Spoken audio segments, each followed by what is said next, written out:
Conceive, believe, achieve. Shut the up. This is Believe You Me on the Gas Digital Censored. And we do have the one and only Platinum Mike Perry on the line. What's up, Mike? What's up? Hey, listen, first of all, sorry about yesterday, Mike. As I told you, I had to drive up to LA, so we had to reschedule the show. So thanks for joining us today, bud. Oh, it's my pleasure, man. I hope everything worked out. How you guys doing this morning? Yeah, we're good, man. We're good. So listen, before we get into, your fight at the weekend and all the rest of it, we were talking about you joining us on the show, and I want to see if Lewis is man enough, okay? Because he was critical of your facial tattoo, Mike. Whoa, that's not what I said. I was not critical at all, you piece of shit. What I said was, if you get a face tattoo, it was a compliment. I said, if you get a face tattoo, you are deciding to live that life. There's not many options. You are committing yourself to a certain life, and you are a fighter through and through. When you got that first needle in your face, you said, dude, I'm a fucking fighter, and nothing's going to ever change that after that. So Bisping said that he was sitting right next to you. He didn't know what it said, so I just wanted to ask you about getting the face tattoo. Number one, what does it say? And then number two, when you decided to do that, were you sort of giving yourself to saying, fuck it, dude, I can never get a day job now, this is it? Well, I could always get laser removal done, and, that's an option. So, but yes, I was deciding to live the fighter life, and I dedicated myself to it. And I think, I don't know, I had always just wanted a little face tat. And the only thing I'm wondering about is if I can get some movie parts with this thing, or I guess they could just put makeup on it to cover it.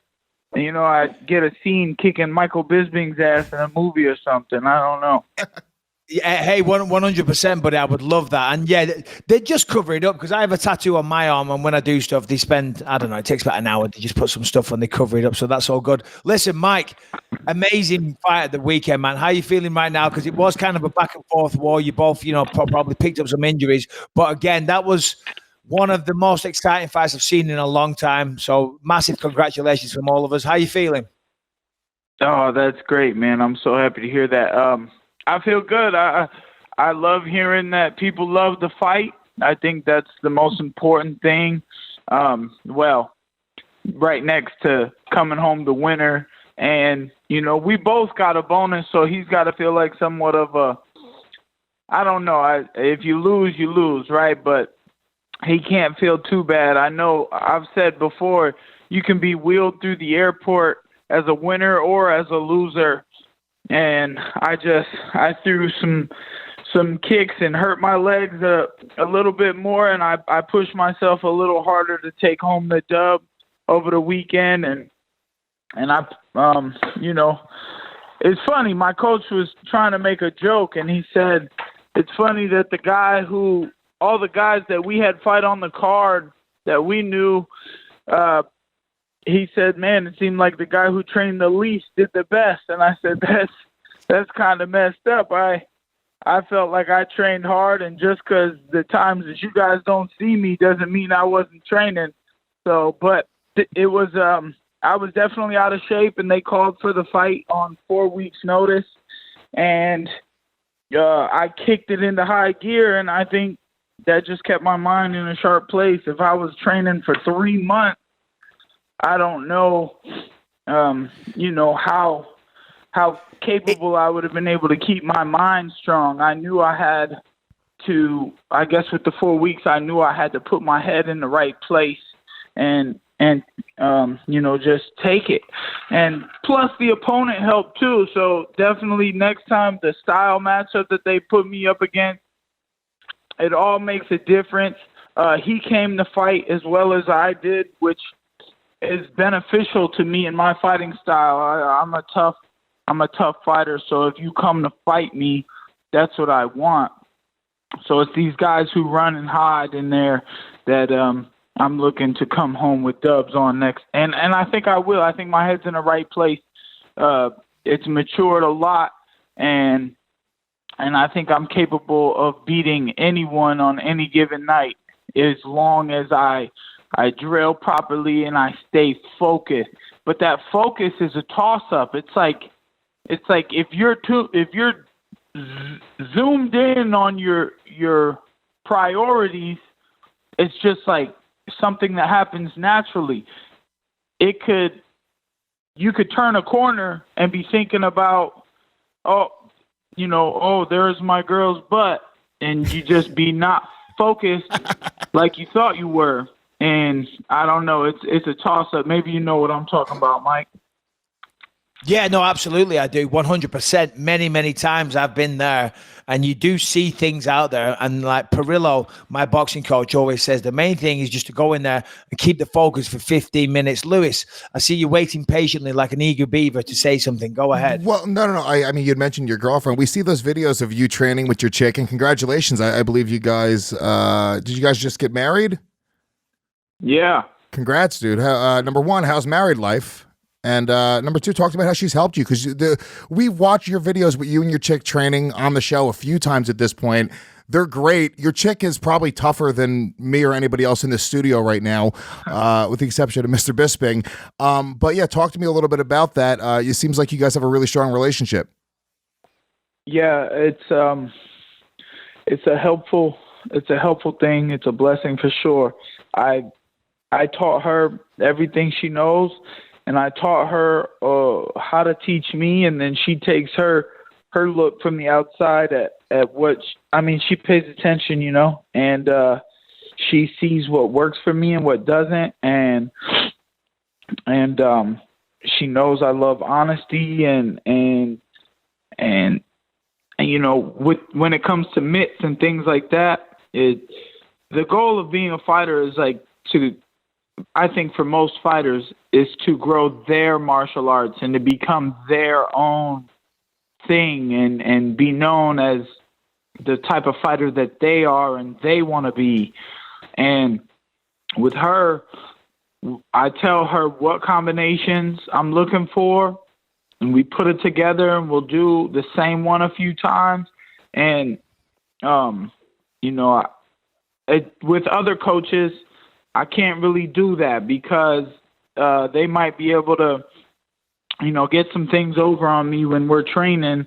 So it's like they'll try to explain why this might be a different option or whatever, and I still need those guys too. So it's a balance, and I had a good balance last Saturday, but she's priceless, definitely invaluable. As she can't be replaced, man. She earns her spot in that corner with me all week long during the weight cut. She kept my head on. She kept me focused, and she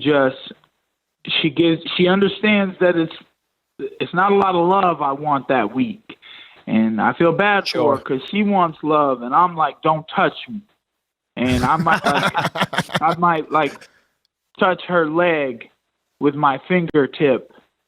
That's like all the love she'll get from me all week long because I'm not. Well, be careful, Mike. Mood.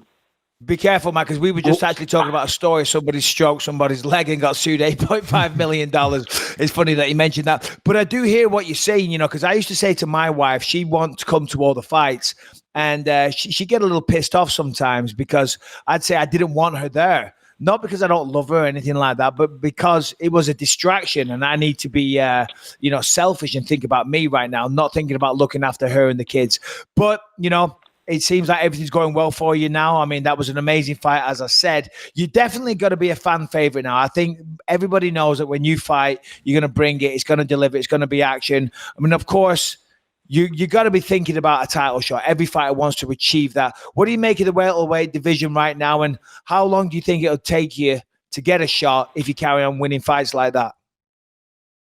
I'll tell you what, man. Two more of those, and I'll be fighting for two more of those, and I could have an interim title, and then I'll be fighting for the title in the third one from now. So if I get on a 3-fight win streak with the management team I got, with the way I push myself, with the way I go out there and entertain and fight the way I fight, you know what I mean? it ain't no bullshit. I'll get what I deserve. And the way my mind seems right now is like I can feel it. Like, oh, now is the time. It's now or never. I'm 27 years old, and it's not necessarily now or never, right? But it's like, now is a good time. I started something good here. Let's get the streak going.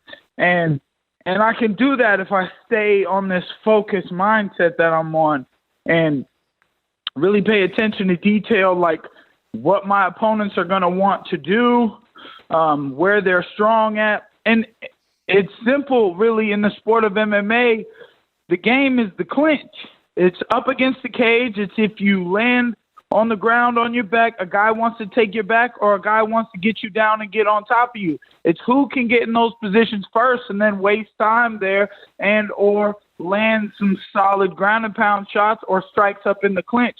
I seem to be one of the nastiest men in the clinch. And I look forward to anybody who wants to lean up against me on that cage. I'm getting better and better at stopping the takedowns. I'm getting better at getting the takedowns. I mean, just explosive power that I have. It makes me feel like I got what it takes to be champion of the world, and I'm looking to do that, man. I feel it now. And you called out in your post fight was Darren Till, and I believe it was Colby Covington. Colby obviously right there for a title shot, being the last interim champion. What was the reason for calling out both of those guys? Well, I guess a couple of reasons I think the Till fight's a good fight. I think he's called me out in the ring before, so kind of return that favor. And in a time of need of him, I think him going to work and getting on the mic and saying good things about community and his life and how he can benefit society is a good thing for him. And, I need to heal up, though. That's true. My leg is beat up from battering him with it, and I don't know when I'll be, running sprints again. Barely walking right now. So that is on the back of my head right now, because I'm talking about, I want to fight, but I'm like, my leg doesn't want me to fight. God wants me to sit down right now, and I'm going to get my leg checked out tomorrow, get some scans done, x-rays, things like that. So, but, the Darren Till, he's just in the top, and I need a shot in the top spot. And, he's not the enemy. It's out of respect. And I think he'll take the fight too. Many reasons, right? But then Colby is very personal. And I think, I know that being attached to the fight like that personally can make you fight stupid. But I do my best when I'm angry, I think, and aggressive. So that's how I was in this fight. I was very switched on at all times. I was pumping my hands and parrying and pump faking and faking at him. And then I kind of held my ground because he was so long. I just couldn't. People were like, why didn't you hit him in the body? He wouldn't let me hit him in the body. I tried to hit that man in the body. He was so long and bouncy. There was no touching him until he came in and overreached, and I capitalized. But, it sucks. I want to talk shit and get back in there and fight about it, but my legs won't allow me to do that right now. Yeah, absolutely. I feel you, buddy. After so many years in the octagon, my body feels exactly the same way. So we got to move on, Mike. Just want to say thanks for joining us. We're all massive fans of A, the entertainment that you bring out of the cage, and B, in the cage. You're always amazing to watch, as I said.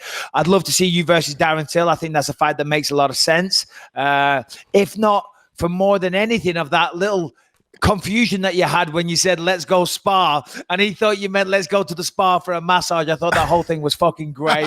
That was hilarious. But listen, once again, Mike, thanks for joining us, buddy. Enjoy the rest of your day. Thank you guys for having me. And we'll see you back in there soon, buddy. All right, bro. Good talk to you, Bisbee. Peace. Later, man.